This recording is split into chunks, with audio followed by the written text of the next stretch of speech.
God, rewatching this show must be it's gonna be fun. It's literally, I'd rewatch this show just for Reiner. Like, in season 2, episode 6, he said that he needed to face the consequences of his actions. Holy shit. Like, oh my God. Honestly, just rewatch show for Reiner at this point. He called it a false peace. See about promotions later. I know that was when he was Is he the true main character? I don't know. It could be. It's so interesting to look back and, like, I don't know. I think that Annie, though, definitely is going to come back in a big way. I think that's what this episode has done for me more than anything. But her interacting with Kenny was, God damn it, I never thought this would happen. I don't know if I agree with you in the come back in a big way. I think we will learn what has come of her, but I don't know if I'm like fully, yeah, it's gonna be huge. Because I'm like, this could be slightly attempting to mislead me on that. To me, I feel like it's just, obviously Annie as a character is a loose end, like right now. Yeah. But narratively right now, she's a loose end too for me. Not just her as a character, like her character and place in the story, which leads me to believe that she's coming back in this narrative. What would she even choose to do in these current circumstances? And this is what I'm saying. We don't know what she would choose to do because we don't know her. We have not seen knowing what we know now, everything, Marley, Eldians, knowing what we know now, where the fuck was she training? Who the fuck was her dad? These are big questions that we haven't had to ask similar questions of in the form of Reiner, Bertholdt, Marcel. Seems like she was being trained before she even went to training. Like actual warrior candidate training. Seems like her dad had been training her. What if she is a successful Zeke? What if Zeke was the attempted child and at this whole plan of somebody infiltrating the government and helping for this whole side? Zeke turned his parents in. That didn't work. Zeke's older than Annie. The next form of that, okay, I have this child. I'm an actual restorationist. I'm going to send this child within the ranks and try to have a deep cover agent in that sense. There could have been other people that had the same idea that Grisha and Dina, the mother. Yeah, no. There could be other people, other restorationists that had the same idea. I don't think it's a crazy idea to have popped into Grisha's head. I think Annie had her own things going on the whole time. She was crushing bugs, thinking about how everybody is fucked up, and she needs to, she knows Eldians and Marlians are both fucked up, and she has been told this by somebody. She just hates people. I think that she probably had somebody whispering in her ear, just like Zeke had somebody whispering in his. It's tragic, dude. And I love the callback to Bertholdt's sleeping positions and how that justifies what the weather's going to be, or determines what the weather's going to be. It's great. It's fantastic. And then just knowing that we were none the wiser sitting in cabins, you and I, just a part of the squad when Marco was still alive. Yeah. And Reiner, Bertholdt, and Annie were out by logs having conversations. I think when in that log scene where she keeps referencing the people that they are now meeting as Reiner's friends, I think what she's doing there is trying to further distance herself from the idea that she also might think of these people with some sort of care or validation that they are not devils. Yeah. So she's further separating herself, but I think she's also saying this to him in a way of reflection on herself of how are we going to kill these people, and how are we going to, what she says something are you really going to do all of this to them? They're going to die, a lot of them. And it's because she's thinking about that. She's looking at these people. All of those scenes of Annie training, helping Eren and learning the fight stance, all of those scenes with Annie being aloof, she's constantly thinking about the reality of these people that she's watching act like normal freaking people that are gonna die because of all of this. She's the most aware of this situation of any of them. But she's the most aware, but is also doing, she's very aware. Why is she kind of training Eren? No? Or teaching Eren, or so connected to Eren. I mean, she, even once she joins the the it's not the interior police, right? Because that's like it's the military police. The military police. The interior police are like the secret one. Once she joins the military police, she is still thinking on Erin's character fondly, it seems. Like this is the type of person that maybe irritates her, but she thinks could get things done. And she obviously looks at Marlowe and thinks these things even more. And it's like, I really just want to know, like, what was she hoping was the outcome? Like, what was her true desire? Because the motions she was going through and the motions that Berthold and Reiner were going through were all, you know, their mission. But, like, that has nothing to do with how they truly feel and what their own personal desires are. Yeah. She just wanted to go home. I think Annie just wanted this all to be over and not to have happened at all. And this whole time, even before the mission started, she just wanted to go home. She did just want to go home. She also, like, said, there's a quote in episode 18 of season 1, like, she doesn't want to die for any reason. Now, obviously, we've learned different sides of her, of course, but, like, I wonder why. Like, does she... Because it seems at times she thinks that there's a chance of them dying once they get home, but she is still like, okay, this is enough information, let's go home. Like, why does she think that they will survive if they go home? You know? And in this point, it's already been a few years. Has her reason for just wanting to go home changed from what her 12-year-old reason for just wanting to go home would be? At 12, she just wants to go home because that's a safety. Yeah. She's 12. She's 12 or 13, somewhere in there. Now she's like 15 or 16. And when she says she wants to go home, is she saying she just doesn't, this is enough, let's not kill all of them and let all of them die? Like, is it slightly, there's more involved in this wanting to go home than just the safety of home and getting to go back? I don't know. Do you think that, why do you think Reiner is kind of putting all the heavy stuff on Annie at the moment? Why is she the one doing all the stuff in the, because she's created this character of herself, or? I think, I think Reiner kind of feels a comfort in Berthold.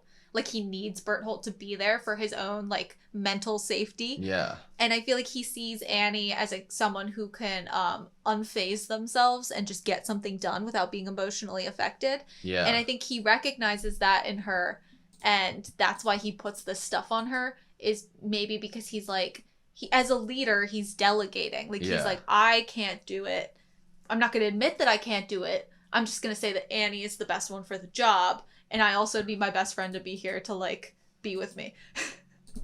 Okay, I'm going to go crazy time theory now, okay? This is, like, really weird. Theory. So, let's call it a day. This is all about, like, oh, Annie's, like, I always put you in these tough positions. She's kind of, like, I'm definitely reading into this, but she's, like, smirking, walking away. Follow me here, okay? So she's, like, smirking, walking away, like, even though that's not how the conversation ended tonal-wise. It reminds you of that smile she gives at Mikasa. Yeah. And then it's like, I keep having the same dream. I dream about the guy who hung himself in the fields, right? And then we get this picture. Why did he tell us that story right before he hung himself? Imagine a world that he told them that story. Annie was leaning on the side of the, like, house. The night ends that night. And for some reason, Annie goes into his room and tells him the truth that it was actually another one of his race who ate his family while he ran away, or some fucked up shit, like, sick shit. And that's why she, like, has, like, a cold shoulder to him hanging himself, or something else could have been in there.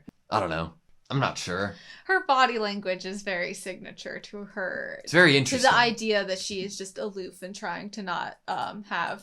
I mean, you love, like, body language studies. Yeah. She's cutting herself off. She's distancing herself. She's keeping the cold shoulder because she's trying to not get emotionally affected or attached. Or she has a reason for acting like that.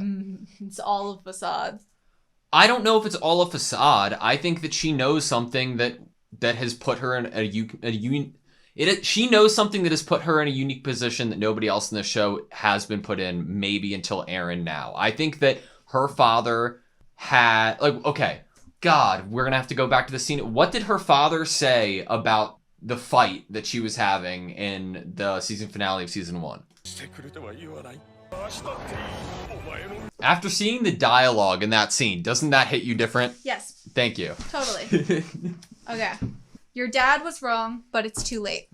Sounds like maybe she's already started as a Marleyan warrior candidate. And maybe he has come to a change of heart of what is the true. Maybe he met with a restorationist. Maybe he found something that made him realize that forcing this onto her was wrong in general. Just the idea of putting this on his kid was wrong, and it's too late to ask for forgiveness, which makes me think that she has already started this path and she can't go back. She can't decide to not be a candidate anymore. Make the whole world your enemy. Okay, this is when it gets weird for me. You can make the whole world your enemy, and paired with what she said this episode with how like she feels about Eldians and Marleyans, I feel like she is privy to information that and knowledge that only probably the restorationists would have, right? Like, it's different. She comes from a different world and different information than Reiner and Bertholdt and Marcel. Doesn't it seem like that's the case? While you would think that Reiner's mother was happy at Reiner's leave and Reiner getting this honorary Marleyan status, Annie's father was crying and hugging her and apologizing. Like, their families felt very different about this honor and this path. Yeah. It feels like Reiner's mom was an Eldian.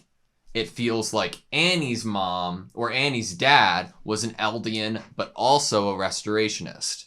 It feels like he had knowledge and told her knowledge that made her act differently to Reiner Bertholdt, because why else would Annie be in a one-on-one fight with Eren right now? I know that Reiner and Bertholdt weren't there, but like I feel like Annie had or has a secondary mission or did before like her dad fucked up. Was she wanting to go into the military police so she'd be in the interior in order to for another side plan in order to maybe snuff out the king or like get to the king to convince him to fight back or something? I don't know. What did you have written down that he said to... Make the whole world your enemy, and I wrote down a little arrow that says that almost meant that it was okay for her to defy Marley if that's what she felt she needed to do. It's like an amount of like trust in this one person, right? Like you know... It's like her father was giving her back the power over her own life at the most he could, because obviously which is a really... he couldn't give her back everything. That's a really weird thing for an Eldian to be given back. Like he can't take away what has already been done. All he can do is say that he supports her and he will stand with her through whatever decisions she makes from this point on. Yeah. And I think I don't think I read that as like emotionally powerful parental moment as I do now. Like you don't see that a lot of like a parent apologizing or admitting they're wrong to something, at least in media, to such like a heavy extent to their child. But to have that, but him also be like, I am always going to be by your side. Always. Yeah, I feel like Annie's dad is probably my best bet restorationist, but probably had like a more intensive version of Grisha's plan. Like Grisha was just giving Zeke books and stuff. Like Annie had as a child was like working out and like he was probably really harsh on her for like training her before the whatever training she went through with the Marleyans. It's what an interesting like parallel though, right? I mean, it just makes everything seem so much more effed up to have all of the characters on both sides so connected to one another in terms of like common themes of control and lack of freedom and being forced into these really messed up war situations. Yeah. We got Annie like with like that ring, remember, that like cut herself? Like every time we've ever seen anybody else transform into a Titan, it's been with that like signature knife or bite. Like, I wonder if the person who was training her like had it like made like, okay, this is how it's gonna work, this is the plan. How did he know all this stuff? Did he give her a ring? Like, I don't know. I have so many questions about Annie right now. I could also see Annie having thought to create that herself. Yeah, probably as like a way to sneak in a way that was maybe more appealing to her than the constant biting we had Eren doing when he was struggling to turn into his Titan form. So, coming up to the last... It's also quicker. It was quicker for her to use the ring than if she had to pull out a knife. Yeah. And I think... and she didn't have the hands to pull out the knife. And if what happened to Marcel informed her kind of wanting to be able to quickly switch at any time when she needed to. So we have Reiner about to pull the trigger when Falco slams his hand against the wall. Mm-hmm. And we haven't even talked about the almost biggest part of this episode, this very end, like 10 minutes, and it's already been like 2 hours of recording. Can you believe that we have a potential armored Titan candidate within 200 feet of the current armored Titan that we've known since the first season, but that current armored Titan is in human form with a gun in their mouth a few hundred feet from our main character, who isn't supposed to be here and has facial hair and no leg. like it's a weird situation. It's like it's a small world after all kind of situation. But I would love to just read through the dialogue with you here from Eren, like to close it out, because like we said at the start of the discussion, this like brought us home to the first season of Attack on Titan, the dialogue that Eren had. The weird feeling of Attack on Titan nostalgia when we shouldn't be nostalgic to it when we've been still watching it this whole time. I'm here for emotional trauma, but it's a lie. Is it though? You kind of are here for emotional trauma. I said I lost my memory and can't go home, but I just don't want to. I wonder if that parallels his father at all. Huh. You know? Oh, I didn't even... Said I lost my memory and can't go home, but I just don't want to. Grisha. Yeah. Grisha within Paradise. Yeah, I wonder, like, he's said these words before, huh? It'd be hard to face my family now. Huh. That's weird. Will you snitch on me? Is he channeling Grisha because he has Grisha's memories, and so he's, like, acting as if he's Grisha, almost? Bro, Eren's dead inside at this point. I wouldn't do that. You're hurt. Is it from your warrior training? Yeah, but I won't become one. Fucking Eren. Another candidate is so talented, I don't even stand a chance. That's good to hear. Huh? Falco's surprised. You're a good guy. I hope you live a long life. And he means it. But I don't want them to be a warrior. Why not? Is the other candidate a girl? And then Eren kind of like smiles a little bit. She's famous around here. She did incredible things in the war. Then you see like the little blushies. Everyone's saying that she should be the next armor. You can see a little bit of Eren's eye, but since I'm powerless, I can't do a damn thing about it. Oh, this is great. This is amazing. Every day I'm here, I think, why did it ever come to this? Damaged minds and bodies, their freedom taken away, even losing themselves. If people knew it would come to this, nobody would go to war. It's interesting because they're surrounded by Eldians right now. Do you think Eren currently has sympathy for the Eldians? I think once you get into him talking about hell, I think it shows that even if he does have any sort of empathy or sympathy for or pity for these people, it does not negate what has to be done and what hell. He's already in hell, so he needs to stay in hell toward a light that could possibly be another hell or hope.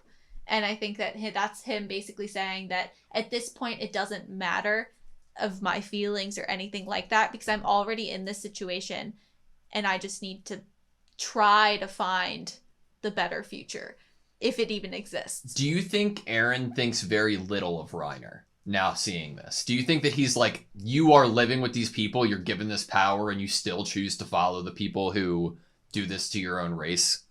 I think Eren knows enough at this point about people and kids being forced into situations and forced to believe certain things and now he has the memories of Grisha that I think he can get into Reiner's head. And I think I don't think he would have necessarily lost any respect. I think he would just understand how Reiner ended up the way he did more. Not that would inform his actions, because I think he would do whatever he needed to do. Just want to reread that last line too, because the next one definitely applies it. If people knew it would come to this, nobody would go to war, but most people are pushed by something, forced to march into hell. Then that's true. Like, it's not an active, easy choice that you're making to get you to this position. Right. The kids thought they were going to defeat something evil. Yeah. And that's all that whole facade and simplification of it is manipulation at its finest, right? From the highest point. That something wasn't their choice. Their situation or others made them do it. And would you say that that's Aaron's actions right now speaking for themselves, as well as like what Grisha had to do, or what? Yeah. Well, he's basically saying here that he was marched into hell both by Grisha and by the actions of the Marleyan warriors. They forced him into the situation that he is in now. Both of those groups of people. It almost, like, I could read it potentially as him justifying the actions that he's about to make. Like, I either think Aaron's they're going to do like a counterattack versus all of these people, or they're going to try to take like a higher road kind of thing, you know? Couldn't Aaron just call and wake up all of the Eldians right now? If he could, yes. Like if he wanted to, maybe, yes. But he doesn't. I don't know if Aaron can make people into Titans. We know that Zeke can, and I think that Zeke can because he has royal blood within him. I don't think that who's the next candidate after Zeke? Colt. I don't think Colt could do that because he doesn't have royal blood. I think Aaron Annie's Titan is able to do it regardless. She was able. That was part of the female Titan ability. Yeah, but some of them could have shared abilities. Maybe, but the only time we've ever seen Aaron have powers like that were mass control was when he was touching somebody with royal blood. Or when he felt that emotional surge at the time of facing the Titan that killed his mother. But the only thing that changed was when he touched the Titan that killed its mother. When he touched the Titan's hand. That's true. So like there had to be some connection with blood. It's been 4 years. Yeah. Could he like even be carrying a vial of Historia's blood with him or something? The possibilities are endless at this point. Aaron... They could have figured out a way to have him be able to, even though he didn't want to tell anyone about this because he wanted to protect Historia, there could be something that he's worked out on his own to be able to utilize these powers to the best of his abilities, because he's realized that is the safest for all of the people he cares about, is if he can use these. The possibilities at this point are literally endless. We could have Armin and Flock on the other side of the country in Antarctica talking to another region, trying to convince them to help them go to war against Marley. You know, we don't know anything could be happening. You did say, what if we encounter friendlies? Yeah. But people who push their own backs see a different kind of hell. How do you read that? Okay, so I guess you could say that the people that push their own backs are possibly those that continue on with following these choices that have been made for them and not kind of fighting against that, maybe. Or the people who are making this choice, the people at the top, the people who are making the decisions that influence everybody else to make these decisions without an option, you know? Because, like, I'd say Falco would fall under the guidelines of that something wasn't their choice, their situation or others made them do it, right? But the people who ultimately made these decisions, the higher ups, the people who made these decisions in the first place that led to all these, they are the people pushing their own backs and their own motives. I remember when we saw what King Fritz was truly like eventually, it had been seasons and we still had never even seen King Fritz's face or just the way King Fritz asked. And obviously it was the placeholder, like it was a fake king. But I feel like that kind of idea is in my head in terms of the Marleyan, whoever's in charge of Marley, because even the commanders that we've met have questioned somewhat these choices, sending these children that all have these powers that we need to keep within Marley to do this mission that we barely really know anything about. You know, like I would want to see that same kind of shot and energy we got when we kind of got that reveal of King Fritz's kind of, I think it was like at a very end of an episode, and it was just him sitting in his seat, like, you know, with his head in his hand. Agreed. And I feel like I would love to have something parallel to that, but for Marley, whoever's in charge and making these decisions. Yeah, I'm with you.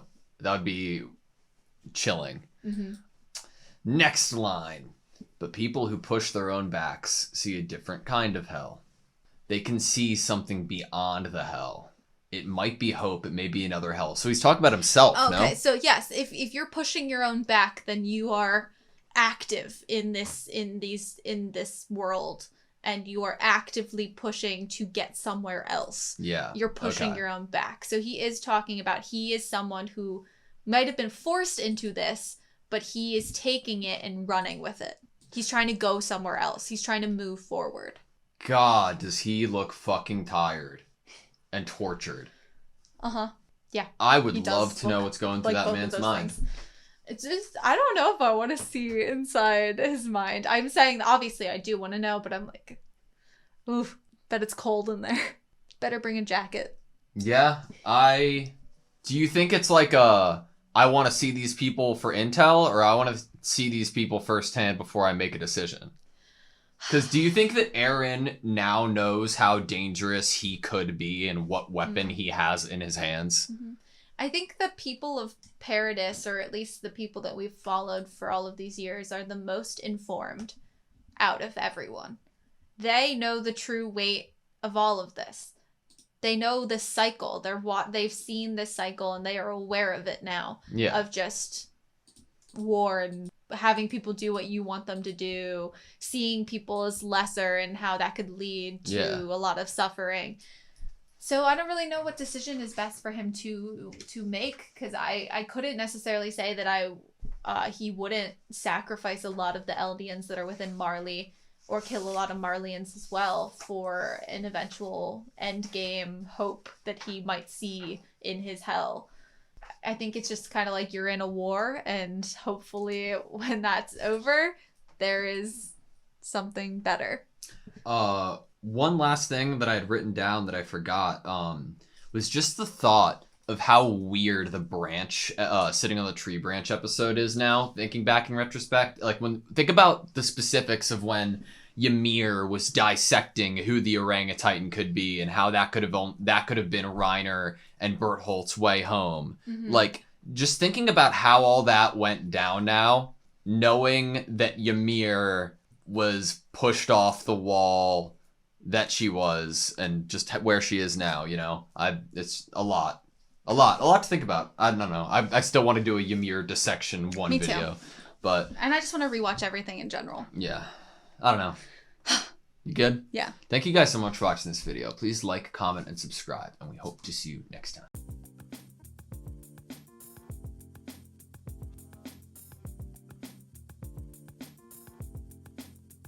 It's all of facades. It's all of facades.